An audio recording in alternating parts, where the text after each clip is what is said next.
Greenland विश्व का सबसे बड़ा द्वीप है जो कि आर्कटिक और अटलांटिक महासागर के बीच स्थित है। ग्रीनलैंड अपने सुरक्षा दृष्टिकोण, सामरिक दृष्टिकोण और राजनीतिक दृष्टिकोण के लिए महत्वपूर्ण माना जाता है। ग्रीनलैंड पर लगभग 4500 वर्ष पहले यहाँ पर मानव का बसावट प्रारंभ हुआ था। वर्ष 1953 ईस्वी में ग्रीनलैंड एक डेनिश उपनिवेश था और बाद में इसे डेनमार्क का प्रांत बना लिया गया था। वर्ष 1979 ईस्वी में ग्रीनलैंड को स्वशासन प्राप्त हुआ और 2009 ईस्वी में इसे पूर्ण आधिकारिक रूप से स्वशासन की प्राप्ति हुई। परंतु इसके बावजूद भी यहाँ की सुरक्षा और विदेशी और सुरक्षात्मक चीज़ों का देखरेख डेनमार्क के द्वारा ही किया जाता है।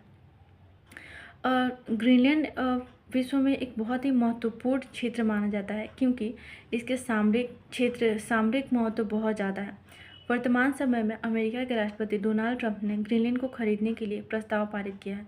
ये पहली बार नहीं है कि डोनाल्ड ट्रंप ने इसे खरीदने का प्रस्ताव पारित किया था। इसके पहले भी वर्ष 2019 में अमेरिका के राष्ट्रपति डोनाल्ड ट्रंप ने ग्रीनलैंड को खरीदने का प्रस्ताव पारित किया था, लेकिन उस समय डेनमार्क के प्रधानमंत्री ने इस प्रस्ताव को खारिज कर दिया और पूर्ण रूप से ये बताया कि ग्रीनलैंड बिक्री के लिए नहीं है। परंतु अमेरिका के लिए ग्रीनलैंड बहुत ही महत्वपूर्ण इसलिए माना जा रहा है क्योंकि इसकी सामरिक महत्व बहुत ज़्यादा है। इसके अलावा यहाँ के प्राकृतिक संसाधन, ग्रीनलैंड पर प्रमुख प्राकृतिक संसाधन जैसे कि यूरेनियम और इसके अलावा थोरियम और बहुत अधिक मात्रा में पेट्रोलियम और गैसों का भंडारण है।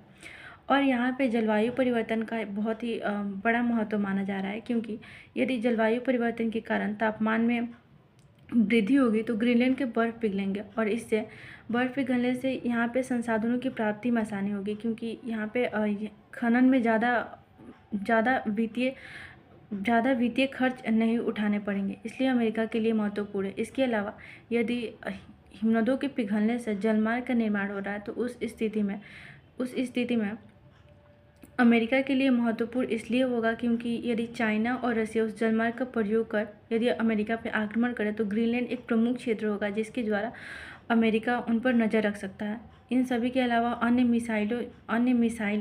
अन्य देशों की मिसाइलों पर भी निगरानी करने के लिए अमेरिका के लिए आसानी होगी। वर्तमान समय में ग्रीनलैंड अपने स्थितियों में बहुत सुधार कर रहा है, जैसे कि स्कूल कॉलेजों का निर्माण और ग्रामीण क्षेत्रों में सुधार, हवाई अड्डों का निर्माण, और इस सब चीज़ों में डेनमार्क ग्रीनलैंड को वित्तीय अनुदान भी दे रहा है। अमेरिका का ये पहली बार नहीं है कि ये किसी अन्य देश को या फिर किसी क्षेत्र को अपने अधीन कर रहे हैं या फिर उसे खरीद रहे हैं। इसके पहले भी अलास्का और डेनिश वेस्ट इंडीज़ को भी अमेरिका ने खरीदा था। और डोनाल्ड ट्रंप, कुछ विशेषज्ञों का यह मानना है कि ये डोनाल्ड ट्रंप की व्यक्तिगत महत्वाकांक्षा हो सकती है या फिर अमेरिका की विस्तारवादी नीति, परंतु इसके कुछ और भी पक्ष हो सकते हैं, जैसे कि ये पहले राष्ट्रपति नहीं है जो ग्रीनलैंड को खरीदने का प्रस्ताव पारित करे। इसके पहले के राष्ट्रपति भी 1867 में अमेरिका के राष्ट्रपति ने ग्रीनलैंड को खरीदने का प्रस्ताव पारित किया, परंतु उस समय भी इसे खारिज कर दिया गया था। और इन सभी के अलावा अमेरिका के लिए महत्वपूर्ण और इसलिए हो जाता है